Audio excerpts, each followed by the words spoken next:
Salut à tous, bienvenue dans votre JT du jeudi 23 avril et voici les titres qui seront développés dans cette édition. On débutera tout d'abord ce journal avec les états généraux de l'emploi local. Ça se passait ce matin à la CUD. De nombreuses créations d'entreprises locales ont été annoncées. On ira ensuite à la Seine-Vauban. Toute la journée, vous pouviez donner votre sang. L'occasion pour nous de faire le point sur l'association locale qui s'est agrandie. De Gravelines et Grandfort, elle s'étend désormais jusqu'à Watt. Bref, tout le CIVOM des rives de la et de la Colme.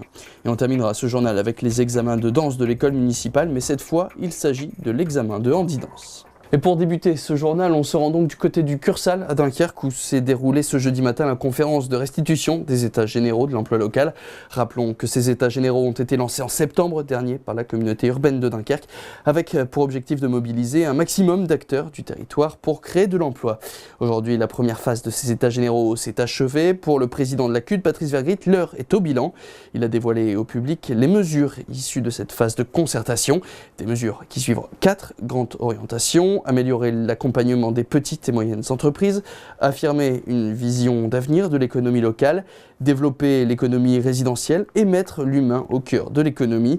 Une démarche totalement nouvelle pour le Dunkerquois, comme nous l'explique le président de la CUD, Patrice Vergrit, au micro de notre consoeur de la STB, Myriam Namani.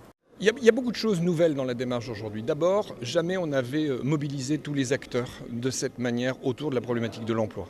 Ça, c'est vraiment nouveau. Et d'ailleurs, ça a été dit ce matin par tous les acteurs. On ne s'était pas assez parlé entre nous. C'est la première chose innovante. Et évidemment, quand on est rassemblés, on est plus fort. La deuxième nouveauté, c'est que la communauté urbaine, qui juste à présent avait considéré un peu l'économie comme une compétence qui n'était pas véritablement la sienne, qui renvoyait vers l'État et la région, dit aujourd'hui l'emploi, c'est ma première priorité, même si ce n'est pas directement ma compétence, je vais m'y investir. Et elle mobilise des moyens. Voilà. Et puis, au-delà de ça, vous voyez l'état d'esprit qui existe aujourd'hui. On a l'impression qu'effectivement, un souffle d'entrepreneuriat a envie de naître sur le territoire. Nous ne ferons que l'encourager. Après 25 années passées à la présidence de l'amicale pour le don du sang de Gravelines Grandfort-Philippe, Roger Perrette a donc démissionné. Depuis début mars, un nouveau président est à la tête de l'association. Une association élargie donc sur tout le territoire du CIVOM, Emmanuel Depecker. Depuis quelques semaines, l'amicale de don du sang de Gravelines Grandfort a fusionné avec celle de Bourbourg et ses environs. Ces environs, ce sont quelques communes comme Watt, Brouckherk, Laubergue, Saint-Pierre-Brouck ou Capelbrouck. Un territoire élargi qui permet de multiplier les collectes. On a, au lieu de 18 journées, on tourne à 28 journées par an. Et la population du territoire, c'est au lieu de 18 000 habitants, on a 36 000 habitants. On essaie de regrouper toujours plus de donneurs, puisqu'on va frôler sur l'année, on devrait frôler les 3 000 dons. La nouvelle amicale compte aujourd'hui une trentaine de personnes.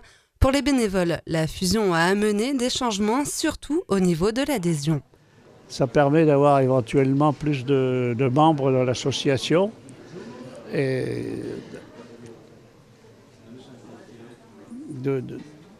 d'avoir un peu beaucoup plus d'adhésion avec une cotisation annuelle de 2,50 qui n'existait pas avant et qui permet d'avoir un cadeau en fin d'année pour chaque membre de l'association. Entre le don et la restauration, les donneurs pouvaient remplir les bulletins déposés sur les tables. Les collectes permettent aussi d'attirer les futurs bénévoles, de jeunes bénévoles qui participeraient au nouvel élan de l'amicale. J'essaie d'avoir quelqu'un toutes les journées et une vie associative qui est un peu renforcée parce que Bourbourg, on ne faisait pas tout à fait les mêmes choses qu'à Gravelines. Donc on est en train de renforcer un peu la vie associative derrière. Pour la collecte de printemps, 140 donneurs se sont rendus à la Seine-Vauban, mais il est impossible pour le moment de chiffrer ceux qui ont pris leur carte d'adhérent. L'auditorium du Centre artistique et culturel François Mitterrand a donc accueilli ce mercredi l'examen handi-danse de l'école municipale de danse. Plus qu'un examen, cette épreuve est un moment clé qui ouvre de nouvelles perspectives pour ces jeunes danseurs. Un reportage de Patrice Bernard.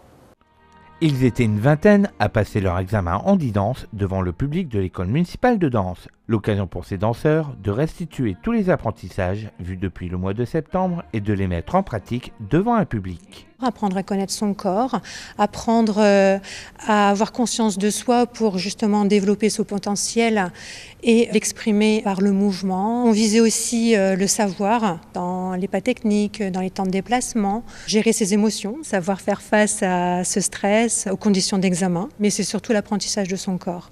Pour cet examen, ces élèves sont évalués sur leur travail et leur implication à vouloir présenter une prestation personnelle. Différents critères vont entrer en jeu. Donc, il y a tout d'abord l'échauffement en sophro pour se poser, détendre le corps et surtout mobiliser leur concentration. Ensuite, un échauffement au sol pour apprendre à étirer le corps, à le préparer aux exercices sans danger.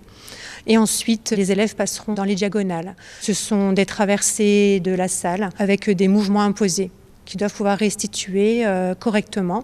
Et à la fin, les élèves qui l'ont souhaité ont créé une chorégraphie.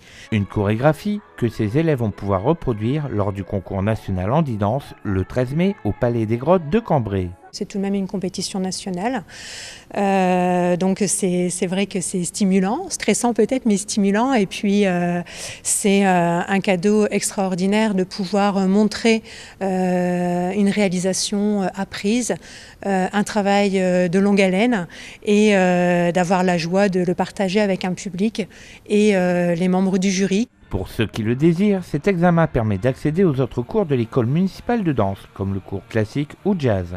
Comme tous les ans, ces élèves participeront au spectacle annuel de l'école municipale de danse qui se déroulera cette année, le 20 juin à Sportica.